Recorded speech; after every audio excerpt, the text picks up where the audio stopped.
أمواتهم وأمواتنا أجمعين. بسم الله الرحمن الرحيم. وهنا نبدأ. خبرين في غاية الأهمية والفرحة بالنسبة لجمهور الأهلي. أولهم اقتراب حسم ورحيل وانتهاء الصداع اللي كان مستمر معانا تقريبا شهر، وهو صداع وسام أبو علي. وسام أبو علي يعني بنسبة تتخطى مثلا 70-80%.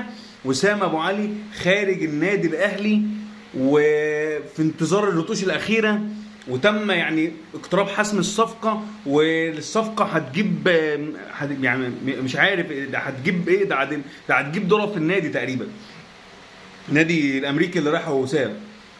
وصفقة كلفت النادي الامريكي يعني $7.5 مليون دول شفهيا كده، والباقي بقى ايه اللي يوصلك لحد مثلا 10 مليون 11 مليون دولار. فهي صفقة رابحة، اي نعم هي صفقة رابحة. فاقتراب انتهاء الصداع فدي حاجة بالنسبة لنا احنا خلاص، يعني